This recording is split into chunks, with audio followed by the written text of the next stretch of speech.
Olá, muito boa noite. Começa agora mais um programa Ideia Livre aqui na TV Itararé, recebendo hoje no centro do debate o auditor do Tribunal de Contas do Estado, André Agra. Vamos de imediato conhecer um pouco do seu perfil. André Agra Gomes de Lira é natural de Campina Grande. Graduado em Engenharia Civil pela Universidade Federal de Campina Grande, a UFCG, pós-graduado em Engenharia, Geotecnia e Transportes, mestre em Ciências das Religiões. Foi secretário de Planejamento e Obras da Prefeitura de Campina Grande. Atualmente é auditor de contas públicas do Tribunal de Contas da Paraíba e coordena o Espaço Cidadania Digital do TCE. Dividem comigo hoje a bancada de entrevistadores, a economista e professora do IFPB, Laudicea Araújo, o vereador campinense do MDB, Olímpio Oliveira, e o vice-presidente da Associação dos Fiscais de Renda e Agentes Fiscais do Estado da Paraíba, Antônio Pereira.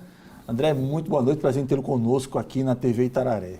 Boa noite, muito obrigado pelo convite e estou à disposição de vocês. Eu queria fazer inicialmente uma espécie de corte histórico, pegando aí 2017 para cá, quais ferramentas o Tribunal de Contas do Estado passou a oferecer para o monitoramento das contas públicas e o que está por vir? O Tribunal, na verdade, tudo o que o Tribunal está fazendo de 2017 para cá faz parte de um planejamento. O Tribunal tem um planejamento estratégico e segue ipsiliteris. E essas ferramentas já estavam começando a ser estudadas e percebidas. Partiu-se do pressuposto qual? Que a gestão pública tinha uma grande dificuldade, primeiro, de você monitorar e você acompanhar de forma mais rápida e com a resposta melhor para o próprio gestor. E também a sociedade e os órgãos de fiscalização que precisam ter uma avaliação do município ou do estado, os jurisdicionados, também com uma resposta mais rápida. Nesse sentido, o tribunal iniciou um processo mais forte de criação de que a gente chama de ferramentas digitais, que são painéis. Hoje nós já temos 23 painéis, estamos concluindo agora, essa próxima semana, mais 2, que vão ficar disponíveis para não só a fiscalização do tribunal, para o controle social, que é importantíssimo também, mas também para o próprio gestor se utilizar como ferramenta de melhoria e de eficiência da gestão pública. Antônio Pereira, boa noite, prazer em tê-lo conosco. Boa noite, Ari. Boa noite, André. E parabéns pelo trabalho que você vem desenvolvendo junto aos seus colegas no Tribunal de Contas do Estado. Aproveitando para cumprimentar também o vereador Olímpio Oliveira, com quem a gente se reencontra mais uma vez para bater um papo, e a nossa economista Laudicea. Prazer também. Uma boa noite. E boa noite ao telespectador. Na realidade, a primeira pergunta que eu gostaria muito de fazer era sobre essa vocação que o Tribunal de Contas tem em relação às despesas, ou seja, um aprimoramento, como você acabou de falar, de 23 painéis praticamente em relação à despesa. Eu, como auditor fiscal também do Estado, termino me preocupando muito com a receita. E, nesse sentido, eu gostaria de saber de você quais são as ferramentas que já estão colocadas à disposição do público com relação às receitas, que elas são bastante importantes. E a primeira delas, que eu acho fundamental, é com relação às renúncias. No próximo orçamento de 2019, a previsão da LOA é que tenhamos 1 bilhão e 800 milhões de reais que serão renunciados num Estado pobre como o nosso. Ou seja, quando nós só temos, no total, na ordem de 9,5 bilhões entre receita fiscal e a receita da Seguridade Social, consequentemente, 19% vai embora só como renúncia fiscal. Qual é a preocupação que o tribunal tem nesse foco? Se existe alguma regularidade já no sentido de legislação que ampare o tribunal para tomar essa providência e, no curto prazo, o que a Paraíba poderia esperar de retorno e de cuidado e de zelo com essa renúncia em relação às empresas privadas que se utilizam desse instrumento? Historicamente, o tribunal focou muito em despesa. Isso aí você é uma das coisas que tem razão. Isso é motivo hoje de um debate intenso dentro da casa. Essas ferramentas, elas terminam focando, no primeiro momento, na despesa, mas ela já vem com no seu arcabouço uma perspectiva e uma importância de você olhar a receita, como você diz. Os municípios, por exemplo, têm uma situação fiscal muito dificultada, e uma das formas de você melhorar é você incentivando a questão da melhoria da receita. E município, por exemplo, o próprio IPTU e o próprio ISS. E o tribunal não tinha esse costume, não tinha essa tradição de fiscalizar também, por exemplo, a atualização das plantas genéricas nos municípios. A renúncia de receita também é algo que está começando a ser discutido. Nós temos hoje um grupo pensando a questão de receita. Vai sair um painel de receita também, mas hoje você já consegue acompanhar a despesa em tempo real. Os Sagres online já lhe dão o custo da máquina pública a cada 10, 15 minutos. Você acessa o Sagres, você tem essa noção. E aí você vai ter uma visão que é interessante, Antônio, de mostrar que o tribunal hoje, o que é que a gente olha, o que é que a gente fiscaliza. Nós temos de Estado em torno de 11 bilhões de orçamento aprovado.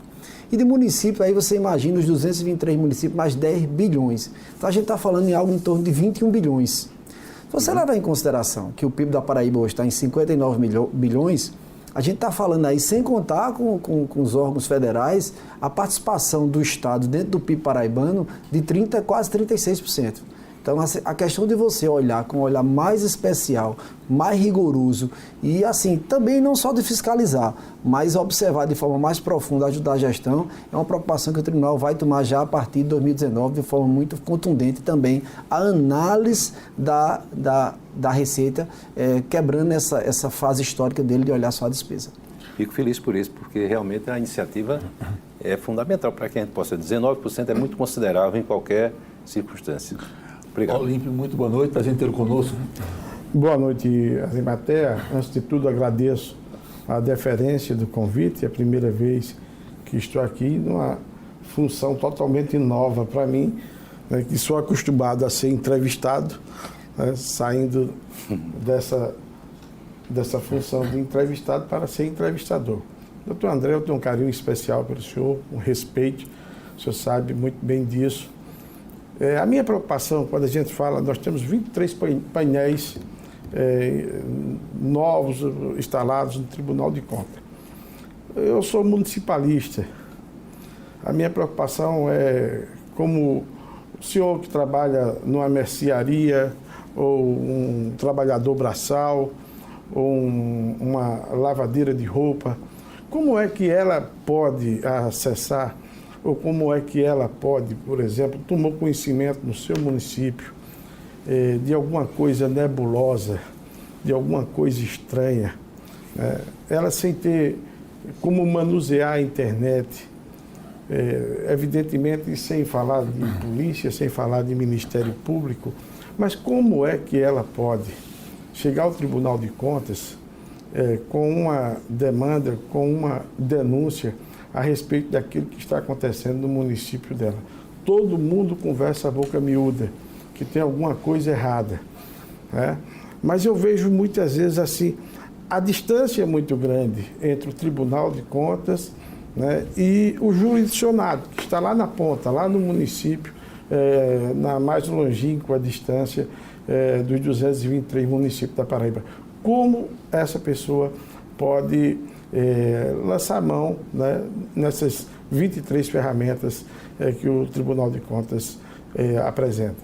Hoje, vereador, obrigado pela deferência e também o respeito que tivemos juntos no Parlamento de Campina Grande. E esse é o maior desafio hoje. Você vai criar uma mega estrutura tecnológica, mas como o cidadão acessar isso? Como tornar essas ferramentas mais amigáveis? Uma interface mais fácil de uma pessoa normal acessar. A gente, semana passada, inaugurou o Espaço Cidadania Digital, que tem exatamente essa preocupação, de trazer para o tribunal. Aí trazer para o tribunal não é no sentido só físico, a ideia da gente é replicar, inclusive a Câmara de Vereadores de Campina Grande esteve lá, e a ideia é que a gente replique esse projeto dentro da Câmara de Vereadores, em algumas instituições de Campina Grande, como dos outros municípios, para a gente tentar aproximar as pessoas, as lideranças comunitárias, o cidadão comum, das ferramentas. É difícil? Mas não é impossível. A gente já está tendo algumas experiências muito boas, tá certo? A gente tem um exemplo inequívoco hoje no Brasil, que é a questão do portal de transparência. Por exemplo, se você pegar hoje o portal de transparência de São Paulo, de Porto Alegre, de Campina Grande, é algo que só um auditor ou um especialista consegue adentrar e ter um mínimo de informação. É muito difícil. Eu fiz a apresentação de um projeto, de um encontro internacional de Smart City, e eu mostrei que mesmo de Nova York também tem dificuldade para o cidadão. Em função da dificuldade dos termos que são utilizados hoje, você pega uma despesa, aí você fala uma coisa chamada empenho, pré-empenho, liquidação, o cidadão comum vai ter uma dificuldade de ver isso. A gente está tentando superar com algumas tecnologias. Por exemplo, a gente, próxima semana, vai botar no ar um robô chamado Turmalina. O que é que essa robô faz?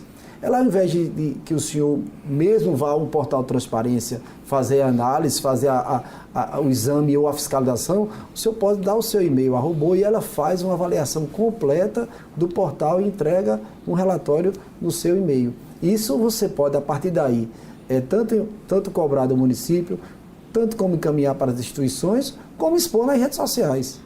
A gente também lançou, semana passada, um aplicativo chamado Você, que na verdade significa Voluntários do Controle Externo. O tribunal tinha feito esse projeto há uns 10 anos, mas era diferente como ele. Ele pegava pessoas, a maioria de pessoas já que estavam aposentadas, e convidou essas pessoas para fazer a avaliação, na época chamava-se posto de saúde. Então foi feito um projeto piloto na região metropolitana de João Pessoa e fez muito sucesso isso. As pessoas iam ao posto de saúde, examinavam e preenchiam alguns formulários e o tribunal usava aquilo para chamar o gestor à responsabilidade.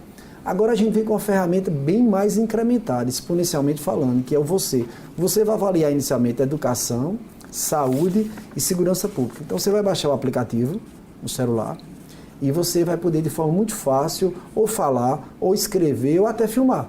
E aquilo ali já vai georreferenciar. O que é georreferenciar? Ele já marca no mapa digital e aquilo vai começar as pessoas a avaliarem, ou de bem ou de mal, os 4.000 pontos que nós pusemos. 4.000 equipamentos já foram inseridos nesse Você. Então isso vai dar um feedback, um retorno muito grande para o próprio gestor, para o tribunal como fiscalização, mas a gente vai criar um empoderamento muito forte do cidadão.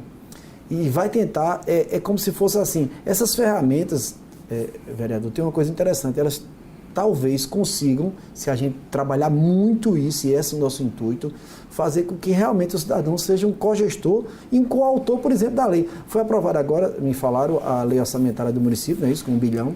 A pergunta é, que participação popular teve nessa lei? Será que os orçamentos participativos estão funcionando? No Brasil não estão. Até porque as pessoas não têm um conhecimento mais objetivo e racional de como é que a máquina pública funciona.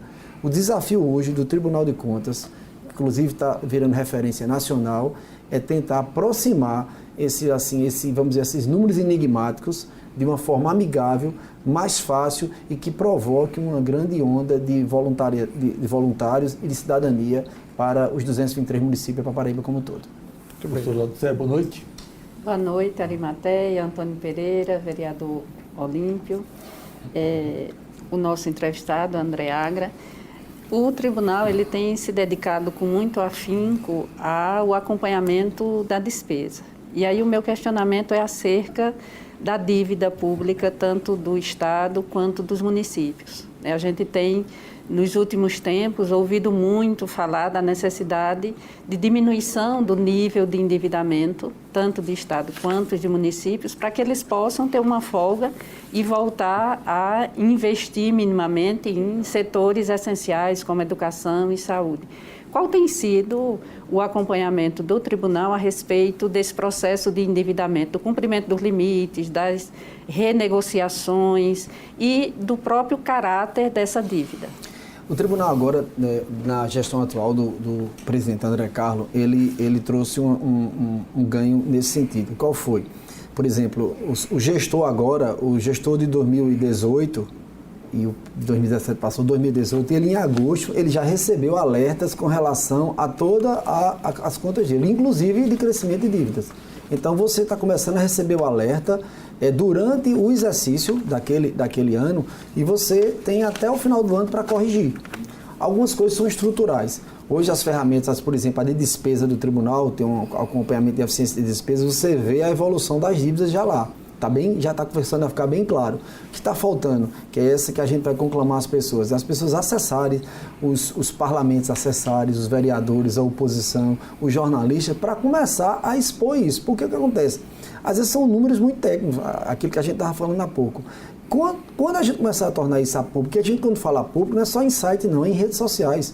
A gente vai, nesse espaço da cidadania digital, a gente vai trabalhar com uma equipe de 200 universitários, fazendo o estágio final de conclusão de curso, e eles vão exercer, como se fosse um controle social universitário, mas na verdade o que é que eles estão fazendo? O que a gente chama é estressar, eles estão estressando as ferramentas para, vereador, torná-las mais amigáveis, mas também para começar daí, quando for descobrindo achados que a gente faz assim, começar a se expor. O que está faltando muito é a população, e não só a população, viu? A população, assim, vamos lá, até os próprios políticos e os próprios gestores, uma parte é conhecer da outra. Se você perguntar a um secretário de educação ou a um secretário de mobilidade como é que está a saúde, e ao de saúde como está a mobilidade, eles não vão saber. E hoje, um dos principais indutores de aumento na saúde é a mobilidade. Quando você tem uma mobilidade falha, uma fiscalização falha, que você gera um incremento do custo de saúde com os acidentes, você está estourando o orçamento da saúde. Mas isso não está claro para as pessoas. Então, essas ferramentas vão ter esse condão de começar a expor a verdadeira situação de forma objetiva, para a gente fugir, inclusive, assim, dessas retóricas exageradas, é a era da pós-modernidade, não é Arimateia. Então, a gente desculpa da pós-modernidade que gerou a pós-verdade, né? Então, a gente está com esse cuidado também de trazer verdade objetiva à tona para poder os cidadãos, os políticos e os gestores tomarem posição. E a gente dando a chance ao gestor de corrigir antes que a gente venha com a questão punitiva, né? Na prática, essas ferramentas estão crescentemente, se entendi bem, relativizando a importância daquela clássica prestação anual de contas, é isso? Ela, na realidade, ela está permitindo que o gestor, antes de acontecer o fato, ele corrija. O que é que acontecia? Há um termo que até o presidente da Trecom, que agora é paraibano, o Fábio, falou, ele disse, a gente fazia autópsia. Quando você vê uma operação dessa do Ministério Público, geralmente tem um Tribunal de Contas junto, quando você vê da Polícia Federal, você vê uma operação, todo mundo acha bom, mas ali já é uma autópsia, ali já ocorreu. Quanto daquilo ali vai ser recuperado? Você prende o cara, ok, prendeu, fez a publicidade, mas quanto daquilo vai ser recuperado? A gente tem que trabalhar para aquilo não acontecer. Fazendo a metáfora da saúde, ao invés de eu fazer a autópsia ou já o tratamento quimioterápico, eu tenho que fazer um trabalho preventivo. Botar o Estado, os municípios para fazer exercício, para se cuidar mais, para ir rotineiramente ao médico. E rotineiramente ao médico é o que a gente está fazendo, é analisando a gestão durante a execução da própria gestão e dando a oportunidade de ser corrigido. Agora, em janeiro, o cálculo, inclusive, de educação e saúde, que era um dos assim, que atormentava muito os gestores, a gente vai calcular já com inteligência artificial e vai ficar disponível. E a gente já está estudando um novo robô que vai ajudar o próprio gestor, para ele perceber como ele ajustar as contas para cumprir e aplicar em educação e saúde, com base em comparativos de gestões eficientes dentro do próprio Estado. Quem for dando retorno de eficiência em educação e saúde, isso vai ser captado por a tecnologia que a gente está desenvolvendo junto com as universidades e vai ajudar o gestor a já ele aprimorando à medida que ele for executando as políticas públicas. Pois é, a propósito do que você está falando, dessa questão da prevenção, eu quero também concordar com gênero, número e grau. Eu fico preocupado com o que a gente vê na televisão todos os dias, quando há um aparato hoje do Estado em relação aos desvios e à corrupção. É preciso que se forme uma quadrilha para poder se prender e configurar o trabalho da Polícia Federal, pelo menos é o que eu fico imaginando. E eu fico imaginando se fosse o contrário, todas as vezes que eu pudesse prever a possibilidade de acontecer um crime em algum lugar, essa ação pudesse ocorrer. Então, eu acho que o tribunal está correto quando trabalha de uma forma um tanto filosófica como os gregos trabalhavam. E Aristóteles recomendava, sempre que possível, você vai buscar na base e não no final. Então, acho que o tribunal trabalha bem. A propósito dessa questão, e voltando aqui ao que o Claudicea colocou, eu tinha levantado aqui um dado, levantado não, pesquisei na internet e nós temos um dado muito desinteressante para a sociedade paraibana, que é pagar 165 milhões de reais de juros.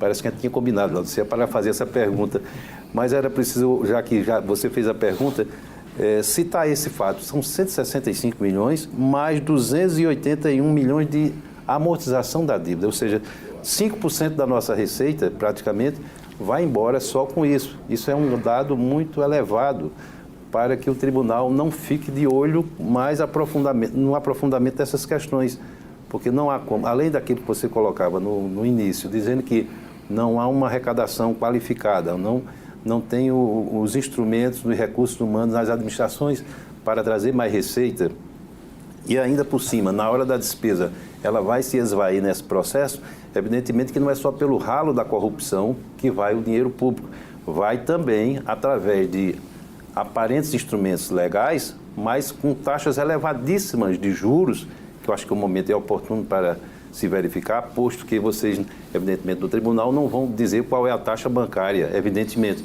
mas, evidentemente, alertar para que o zelo, para que aconteça em relação ao endividamento público e procurar uma via estrutural de crescimento, de superação de crise. Mas a minha pergunta mais direta, eu vou fazê-la em relação à democratização da informação. A propósito do convite que a Ari nos fez, eu fui pesquisar também, hoje pela manhã, alguns instrumentos, alguns painéis. E pude perceber que há uma diferenciação muito grande entre o que é a possibilidade rápida que eu tenho enquanto cidadão comum, como disse o nosso vereador, de qualquer parte, eu vou lá verificar. Se eu quiser saber quanto é que André ganha por mês, está lá quanto é que André ganha. O vereador Olímpio Oliveira, enquanto delegado, eu vou saber também. Enquanto vereador, eu vou saber o meu salário, eu vou saber. Mas se eu quiser saber exatamente o que é que acontece com o empenho, eu tenho que fazer uma ginástica violentíssima. Eu tenho que ter muito interesse em saber que empenho foi aquele. Do mesmo jeito são as licitações, pelo menos o que consta na internet. As licitações eu vou saber como é que eu vou saber. Não tem como saber como é que funciona, porque eu tenho que ter um número, eu tenho que ter uma empresa, eu tenho que ter um dado, eu tenho que ter uma data, eu tenho que ter alguma coisa para poder fazer. Sobre as obras, essas é que são complicadas. As licitações dessas obras que foram, e os credores, então, não se faz. Ou seja, o que é que eu quero dizer com isso? A lei de informação, ela prevê, salvo engano, na Constituição Federal, ela prevê a possibilidade do acompanhamento dessas obras desde o orçamento à execução e ao complemento geral. Ocorre que essa ferramenta ela não dá essa garantia para que a informação chegue ao usuário. Nesse sentido, eu queria fazer uma proposta, né, para que esses painéis que estão falando sobre o lado privado, porque o lado público está bem desenhado, se eu colocar o nome do vereador Olímpio Oliveira e o meu sai, mas se eu colocar o seu também sai, mas se eu colocar qualquer coisa que possa ser originário da iniciativa privada em relação à prestação de serviço ao Estado, seja pela construção de um grupo escolar, seja lá por qualquer fornecimento de material, eu não vou ter chance de saber. Ou seja, eu passo por uma obra, mas por aquela obra, pelo painel que está no computador, não digo nem no smartphone, que eu não consegui enxergar isso, mas no computador eu não consigo absolutamente nada. Ou seja, a transparência é para o setor público, mas não é para o setor privado. É nisso que eu quero, em resumo, tocar e gostaria de saber qual a sua opinião, porque é que ainda não avançou no Tribunal de Contas essa relação, que me parece constitucional, da transparência daquilo que alguém que fornece ao Estado, a gente saber quem foi, qual foi o CPF, quanto foi o CNPJ, quanto foi que pagou, quanto é que ele ainda tem para receber, sem eu precisar de recorrer a um serviço secreto para entender o que é que aquilo está escrito lá.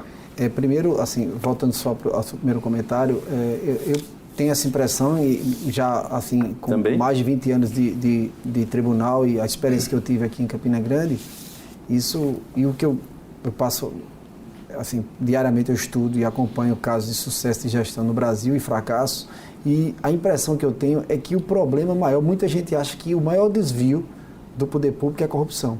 Eu tenho a impressão que não, eu acho que é a ineficiência. Eu também acho. É muito mais ineficiente, porque a ineficiência às vezes passa despercebida. Se você pega um gestor burocrático que faz tudo o que a lei diz, mas não consegue tomar uma decisão importante, ou não se planeja, ou não faz, vamos dizer assim, a coisa acontecer do ponto de vista de execução de política pública, ele passa despercebido e até tem todas as suas contas aprovadas. Mas e aí? E a máquina pública?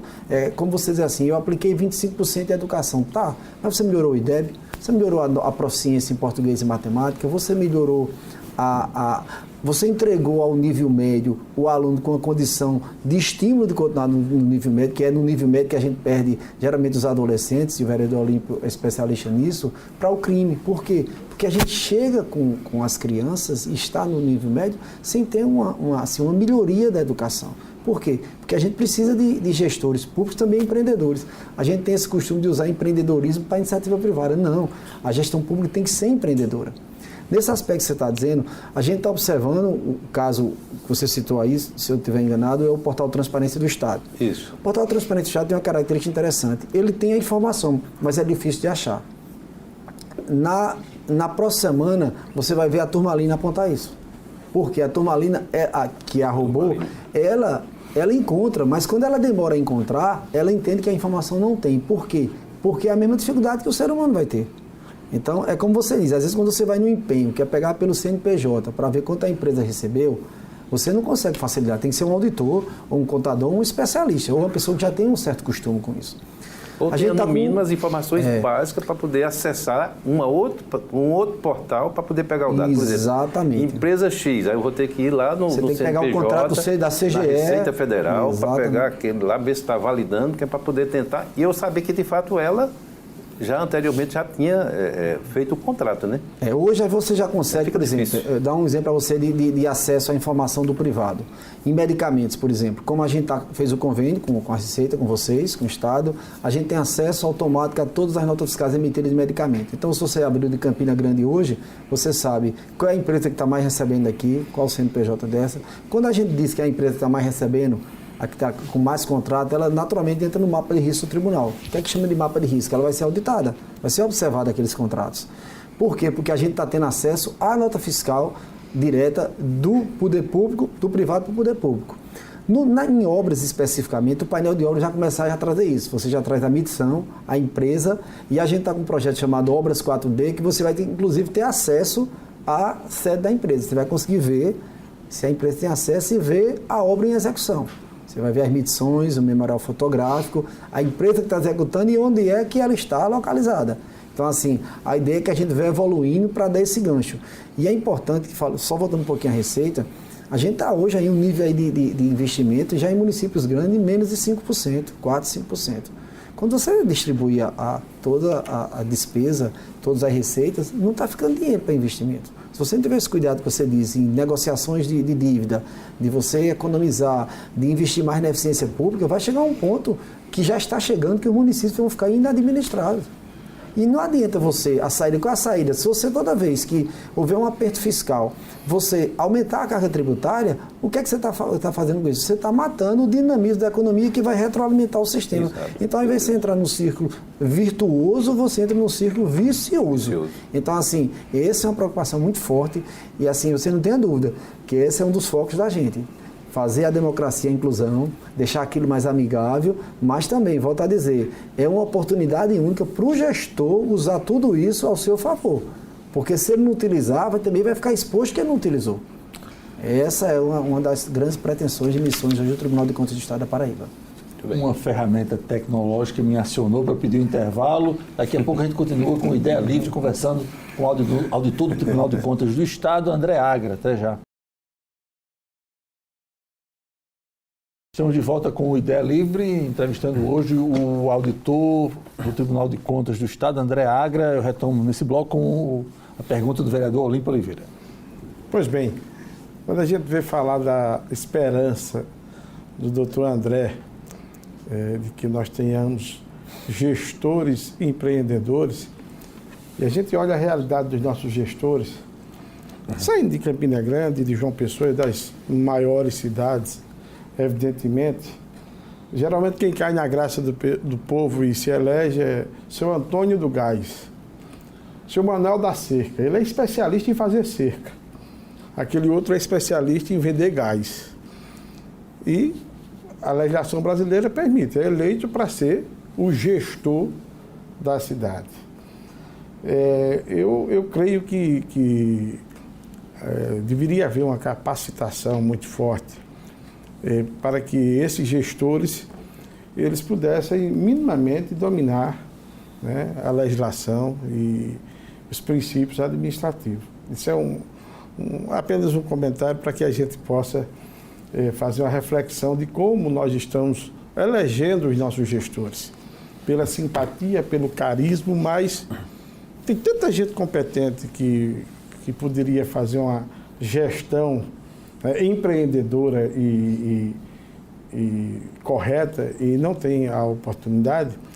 E de outra sorte eu vejo a gente falando aqui das ferramentas de transparência, mas quando parece-me que isso vai para a alçada pública do Executivo, tudo bem, está aí, a gestão de transparência, nós estamos com o portal de transparência. Agora, eu duvido você encontrar a informação que você quer. Parece que quem monta isso, monta na intenção. Tudo bem, é uma exigência legal, nós vamos fazer. Agora, vamos dar um nó aqui, que, como bem o senhor disse, fica difícil de um auditor achar informação. Imagine o senso comum. E daí? Isso fica sem nenhuma punição? É isso mesmo? Quer dizer, nós estamos partindo, como o senhor bem disse, para um tempo novo. Para mim, esse tempo novo começou faz tempo. Mas esse tempo novo da gente brincar, de dizer, olha, eu brinco que fiscalizo, tu brinca que é fiscalizado e está tudo legal. Quer dizer, um banco de dados em que uma pessoa, um cidadão que tem uma escolaridade, não digamos básica, mas fez um ensino médio e ele não consegue encontrar a informação que ele deseja, eu acredito que quem colocou esse banco de dados oferecendo e anunciando e propagandeando, que é uma peça de transparência, uma ferramenta de transparência, eu acredito que ele deveria ser responsabilizado, pelo menos por estar burlando a lei de acesso à informação. Esse pensamento é o que eu tenho, eu gostaria de lhe ouvir a respeito. Primeiro, a sua observação é pertinente, a questão do empreendedorismo e a necessidade de uma capacitação melhor. Só fazendo um paralelo, há vários autores, e os números já estão mostrando isso, que estão percebendo, assim, como se fosse a falência do modelo de gestão ocidental. Não é só o do Brasil, não. Os resultados hoje americanos em educação e saúde, em relação aos países asiáticos, em relação aos países da Escandinávia, do Norte, são totalmente díspares. E os asiáticos estão percebendo isso. A China hoje, até o terceiro, quarto escalão, para você assumir um cargo de gestão pública, você passa por uma escola que eles dizem que Harvard está ultrapassada para eles. Então, assim, eles estão exigindo muito e criando escolas de gestão muito fortes, muito sólidas. Singapura, que aparece como um dos melhores, sempre entre os melhores governos, também Coreia do Sul, os gestores são extremamente qualificados. Por quê? Porque o mundo não é fácil hoje.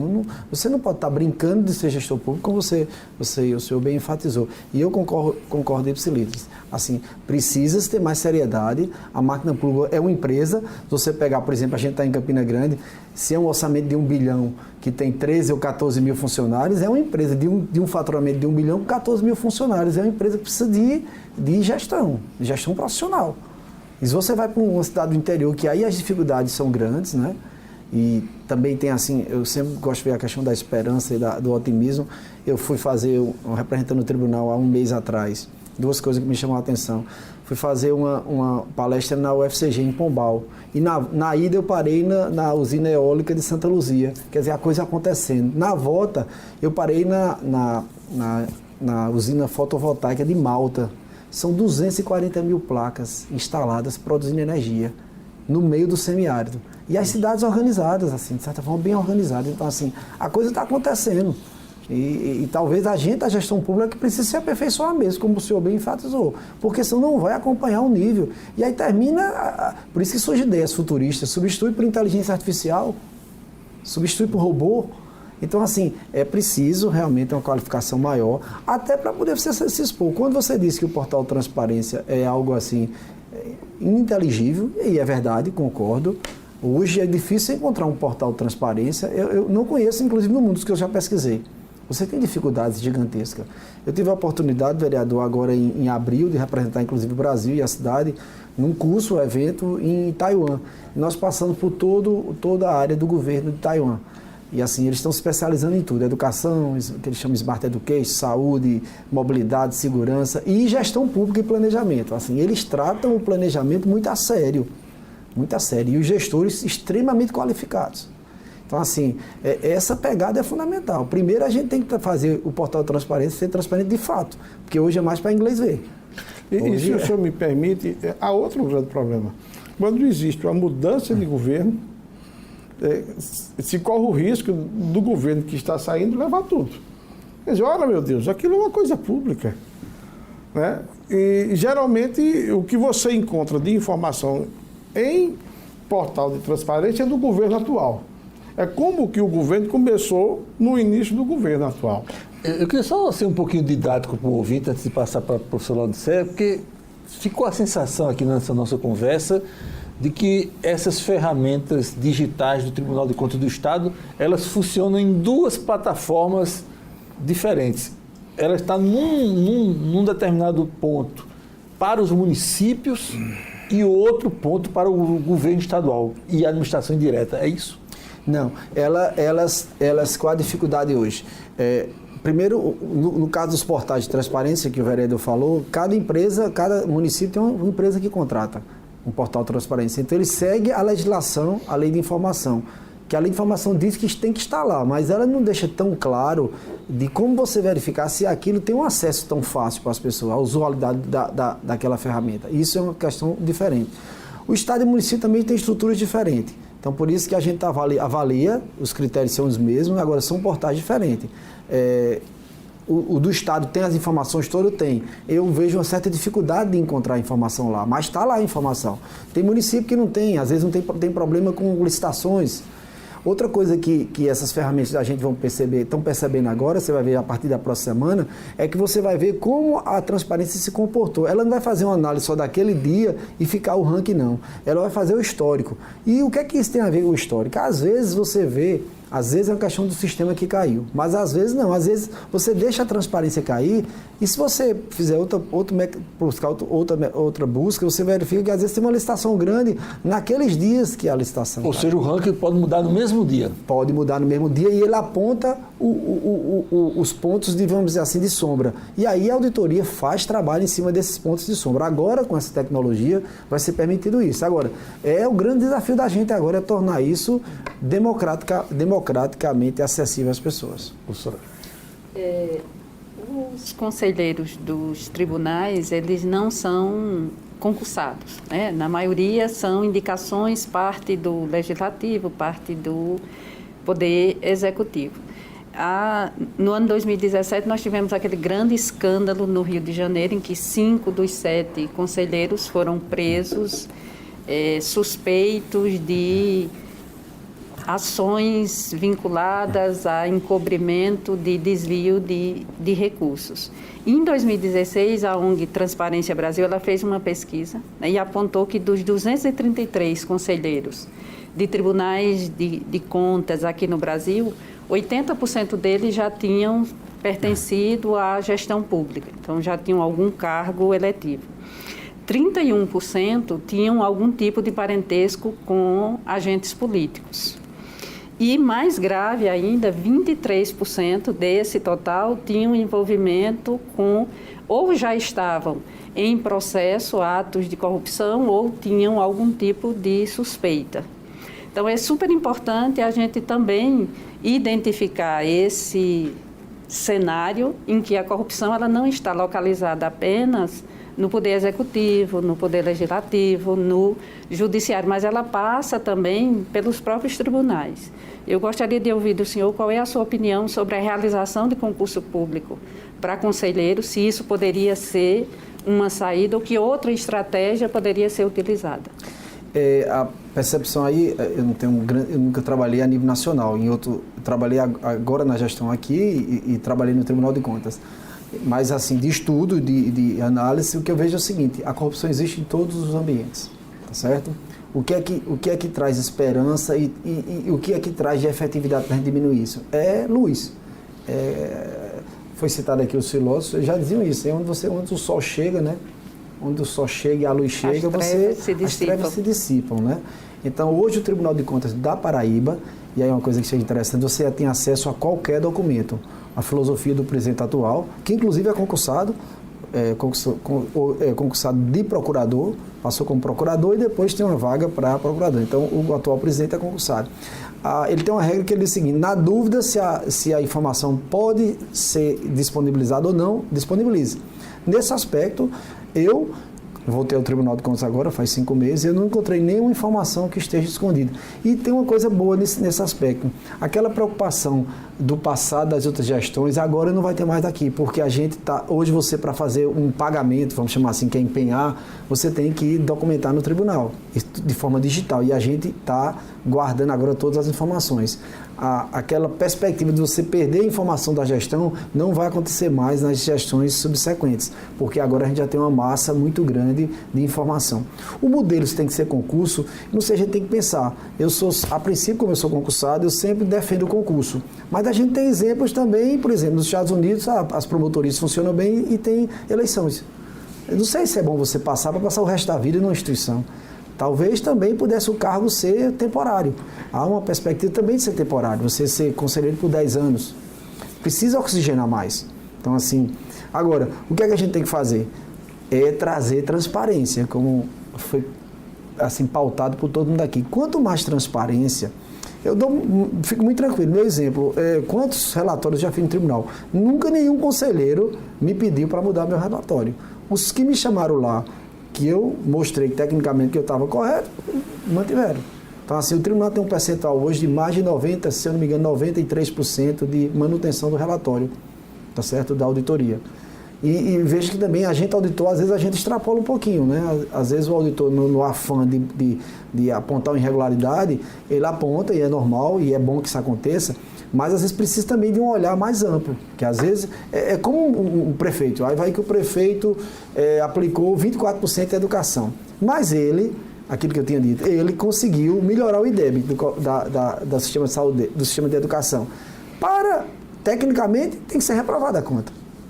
Então, aí é onde você tem que ter uma percepção diferente de fazer uma análise do histórico daquela gestão, ver os resultados da educação. Então, assim, eu acho bom também que haja um modelo que consiga dialogar, não só dentro daquele esquema fechado de concurso. Tem que ser uma coisa mais aberta. Você está dizendo, indo um pouco mais além na sua interpretação, que esses percentuais fixados constitucionalmente para a saúde e educação, eles poderiam ser flexíveis, sem perda do desempenho nessas áreas? Desde que você comprovasse que houve um desempenho, né? O que eu quero dizer é o seguinte: alguém que... município é 15% de saúde e 25% de educação. Se você não... Qual o grande problema hoje do sistema de saúde? É que você não retém as pessoas na atenção primária e na atenção básica e deixa ela migrar para a média e alta complexidade, que é onde o custo da saúde estoura. Então, se a gente fizer um trabalho preventivo, e aí você gasta menos no trabalho preventivo do que na média e alta complexidade, se você consegue reter os pacientes, as pessoas na atenção básica, na atenção primária, você controlando diabetes, cardiopatia, hipertensão, você pode até aplicar menos do que os 15%, mas você foi mais eficiente. Então essa leitura precisa ser um pouco flexível, pelo menos aí é uma interpretação minha, inclusive colegas que discordam, há correntes contrárias, mas eu penso assim, a mesma coisa é educação. Se você conseguiu... Porque você, como auditor, tem que cumprir o que está previsto na lei. Não mas questionar politicamente. Mas nem eu posso ser robô, nem um escravo da lei, né? Eu tenho que ter também uma leitura em cima da lei, né? Né, como a teologia, ela não renova a análise, né? É a mesma coisa a lei. A jurisprudência é exatamente a renovação da interpretação da lei. E nesse aspecto, eu acho que a gente tem que focar, é uma coisa que eu defendi a vida toda no tribunal, e agora com mais ênfase, focar na eficiência pública. E ser extremamente apegado à transparência pública. Se a gente começar a ser transparente, tornar as ferramentas, tornar as contas públicas acessíveis democraticamente, como o vereador defendeu, como vocês todos defenderam, se a gente começar a trabalhar, a fortalecer os controles internos das prefeituras, presta atenção, do Estado e município, que quem sabe a vida do município é o controle interno. Porque as pessoas estão ali vivenciando. O Tribunal de Contas, o Ministério Público, vem uma vez na vida e tem um olhar externo. Mas quem está vivenciando a administração é quem conhece. Então, se você fortalecer o controle interno, por isso tem muito prefeito e muito gestor que tem medo de controle interno. Porque o controle interno, ele está ali, ele está ouvindo como o o vereador falou, ele está escutando muito mais do que a gente está em João Pessoa, do que o conselheiro ou o Ministério Público. Então, você fortalecendo a transparência, você fortalecendo o controle interno, avançando em tecnologia e deixando isso tudo expostos, e você hoje tem as redes sociais, tem as ferramentas disponíveis para você, assim, trazer mais e mais informações. Claro, sempre com a preocupação de buscar, assim, a validação das informações. Eu acho que é o caminho de melhoria da gestão pública. Pois é.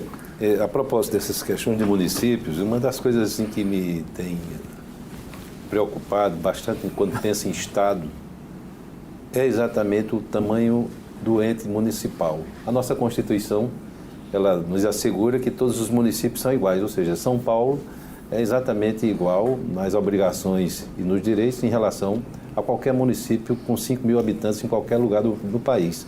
Tem uma mesma filosofia, uma mesma lógica e tem que funcionar tudo igual. Até parece que são iguais.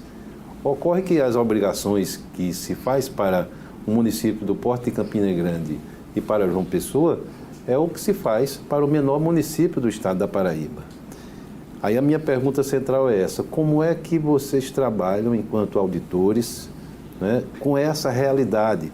Qual é o foco que uma prefeitura que tem pouca renda, pouca expertise em prestação de contas, consegue dar cabo a essa exigência que é feita com base nas leis de uma forma geral, né? E isso tem trazido um encargo especial para os municípios, ou necessariamente isso tem trazido qualificação da gestão pública, ou as duas coisas acontecem, ou vocês, do ponto de vista de pensamento, poderiam sugerir algo diferenciado para proporcionar as exigências de acordo com a capacidade de cada um?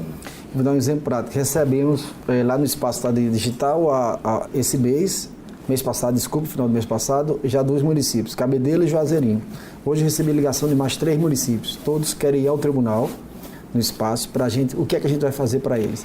A gente ensinar a equipe deles a usar essas ferramentas. Porque como é que o município vai criar uma estrutura de controle interno digital com ferramentas nesse porte que eu falei aqui e mantendo o município como Cochichola, por exemplo? Então, é nesse viés que o tribunal agora vai, vamos chamar assim, ao socorro desses municípios, para eles terem a condição de gestão que tem um município grande, tá certo? Esse é um dilema nosso como auditoria. Às vezes a gente encontra, às vezes, mais coisas, pode encontrar mais coisas no município pequeno. Às vezes não é porque o município pequeno é mais ineficiente, às vezes é porque não tem condições de ter uma estrutura, um staff que faça essa qualificação. Isso aí é caríssimo, né? Você é fiscal também, sabe que isso é um dilema nosso, né? Ninguém gosta de ser fiscalizado. Não. E a gente, assim, eu acho que, eu pelo menos defendo essa ética que a gente deve ponderar o que é erro de má fé do que é erro por falha técnica, por desconhecimento. Claro, os dois podem causar prejuízo erário e tem que ser punido. Agora, uma coisa é você punir e você usufruir daquele seu erro, né? De forma de você se completar. Outra coisa é você errou por uma questão de ineficiência. Claro que os dois precisam ser punidos. Agora, as dosagens, ao meu ver, têm que ser diferentes. E eu acho que o melhor que a gente tem que fazer, e é essa pegada, vamos chamar assim, que o tribunal está começando a incorporar, assim. O que a gente está vendo, isso é uma questão nacional, as instituições, no ritmo que vai, o avanço das tecnologias, vem uma tecnologia chamada blockchain aí agora, que ela já está trabalhando, ela vai criar uma estrutura de vamos chamar assim, antifraude dentro das instituições, que se as instituições não encontrarem seu espaço de se redesenhar, elas podem inclusive ser extintas, perde seu valor. Porque se você consegue criar um sistema autocontrolável, extremamente transparente, monitorado pela sociedade de forma efetiva, você vai precisar de quê? Por isso que a gente tem que ajudar e encontrar o espaço da gente. Eu acho que o espaço mais importante do tribunal hoje é ajudar as gestões a ser mais eficientes e trabalhar de forma preventiva. Eu acho que essa aqui é a melhor batida que a gente pode encaminhar hoje. Assimilando essa sua pergunta, essa sua resposta, acho que também poderia se afirmar que nesse momento que o Estado brasileiro passa por uma dificuldade imensa entre setor privado e setor público, onde o setor público está sendo sempre acusado de ser ineficiente, incompetente, gastador e que tem que ser reduzido ao máximo. Qual é o papel que o Tribunal de Contas pode desenvolver para diversificar e contestar essa informação? Ou seja, nós temos um Estado ineficiente ou nós temos um Estado que arrecada o quanto é suficiente para superar essas dificuldades? Ou seja, poderíamos ter um meio termo aí onde a iniciativa privada e o Estado pudessem dar conta da nação. Como é que faz esse papel? Eu poderia responder pessoalmente, eu não posso pedir data vez não responder pelo tribunal, vou responder pessoalmente. Eu acho o seguinte, eu até compartilho que o Estado... Essa é a discussão, né, presidente? Eu até compartilho a visão pessoal que o Estado está grande, vamos dizer assim, está grande. Agora, ao meu ver, onde é que ele tem que diminuir? Ele não tem que diminuir na rede de proteção social, não é assim que eu penso, a gente tem que diminuir tamanho físico. Eu acho que, inclusive, com a tecnologia, a gente pode sim diminuir drasticamente os quadros. Então, por exemplo, quando você pensa... Vou dar um exemplo de cidade aqui. Se você tem monitoramento eletrônico, para que tanta gente no trânsito? É melhor você fazer monitoramento eletrônico. Não é? Se você consegue trabalhar com controle de distribuição de medicamentos das UBS, com sistema concentrado, com inteligência... O Piauí está fazendo isso. Um trabalho interessante de Teresina, é um destaque hoje de gestão pública. Está usando maciçamente tecnologia e está tendo resultado. Aí você pode imaginar já a diminuição física do tamanho do Estado, agora não de sua intervenção. A gente tem que ir, isso é uma utopia dizer que você vai diminuir o tamanho do Estado, mas como é que você vai dar a salvaguarda do ponto de vista de saúde, educação, população, de renda per capita? Campina aqui, mais de 70% da população ganha menos de 2 salários mínimos. A gente tem regiões aqui que a renda per capita é baixa, o desempenho educacional é baixo, o desempenho de saúde é baixo. Então, como é que você vai diminuir o tamanho do Estado? Você tem que diminuir o tamanho da máquina, sim. Agora, aumentar a sua força cirurgicamente em pontos específicos. Até porque a gente está vendo o que a gente chama de Revolução 4.0, a Revolução Industrial 4.0, ela é muito acelerada e a gente não pode acelerar o Estado de um jeito para deixar as pessoas para trás, não. Agora, o que eu também entendo é que a gente precisa mais dinamismo. Eu acho, por exemplo, quando a gente soma Estado e município, que a gente tem 36%, fora o governo federal dentro do Estado da Paraíba, a gente precisaria ser menor e dar mais dinamismo à iniciativa privada. Agora, sempre com aquele pensamento de proteger as camadas que precisam de proteção. E proteção não é uma proteção paternalista que eu estou falando, não. É dar condições de oportunidade, de trabalho, de estudo. Porque senão fica uma coisa dicotômica, paradoxal, e você vai criar uma massa de excluídos maior do que já existe hoje. Eu tenho tempo para 2 perguntas para o Olímpio e a professora Laudicea, começando para o Olímpio, perguntas bem rápidas para a gente avançar.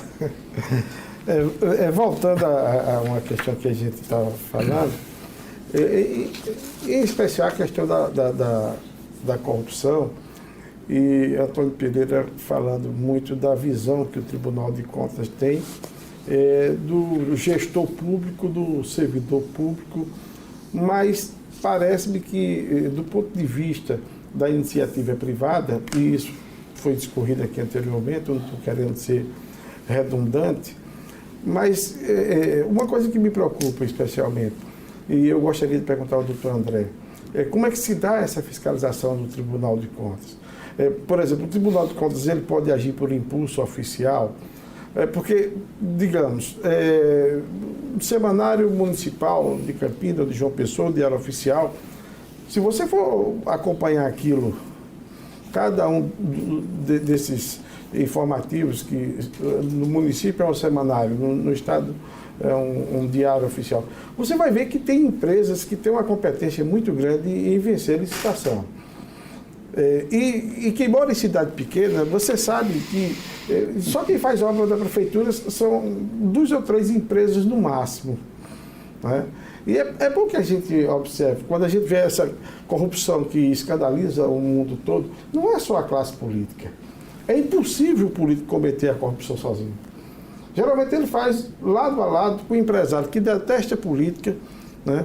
Que é um nacionalista, mas que quer ganhar um pouco mais. Né? Então, tem indícios assim que saltam os olhos. Né? Aí, por que é que o Tribunal de Contas não faz, ao invés de fazer a autópsia, né, que o conselheiro Fábio Nogueira se reporta com muita propriedade, por que que a gente não é proativo? Diz, olha, estamos analisando aqui e salta os olhos isso aqui, ó. Essa empresa já ganhou, né, mais de uma dezena de licitações, já alguma coisa, ou é muito competente, né? Então, a pergunta. Então, o que fazer? Porque aí onde é que está, onde é que eu encontro o grande problema da corrupção. né? Porque há empresas que, numa disputa eleitoral, ela está disputando mais do que o candidato. Porque ela sabe se aquele candidato que é da oposição ganhar, ela vai perder, né, essa competência de ganhar a licitação. Então, o que é que o Tribunal de Contas pode fazer para a gente ser proativo em relação a isso, acompanhando, né, os instrumentos que se tem, semanário, diário oficial e os outros meios de informação? Alguns chamam isso de capitalismo de laço, né? Que a gente tem um capitalismo de laço. O tribunal criou um setor que chama GI, que é um grupo de informação, mas também é um grupo de inteligência. Existe um setor agora de inteligência no Tribunal de Contas que está verificando isso. Mas hoje já, por exemplo, dentro daquelas ferramentas, tem uma chamada licitante perdedor. O que é isso? É a empresa que perde 100% das licitações. Está lá. A lista já está disponível lá. Tá certo? Medicamentos, se eu abrir hoje lá, qualquer município do estado, qualquer dos 223 municípios, você vai ver que é a empresa que vende mais medicamentos. Está lá o nome dela por lista alfabética. A gente está começando a mapear esses possíveis atores, claro, não presumindo má fé, mas que vão para o que a gente chama de mapa de risco. Se você vende muito para um estado, para um município, ou contrata todas as obras, você tem que ir para um mapa de risco. E isso está exposto, inclusive, nas ferramentas. Ô, doutor André, e se você perde sempre, aí tem que ganhar o troféu de teimoso, né? Porque perde sempre é o conluio, né? A suspeita do conluio. Porque às vezes você entra só para poder tumultuar a licitação, para poder receber a sua parte e sair. Eu tenho só que fazer agora a intervenção aqui para que a professora Laudicea não perca a possibilidade de fazer a pergunta. Para garantir a democratização do acesso à informação, né? Mas, de maneira bem rápida, dado o tempo, quais são as estratégias que o Tribunal de Contas vai utilizar para que todo esse esforço na área de acesso à informação e de tecnologia não se transforme numa pseudo-transparência, de que existe um instrumento, mas ele não está sendo utilizado adequadamente?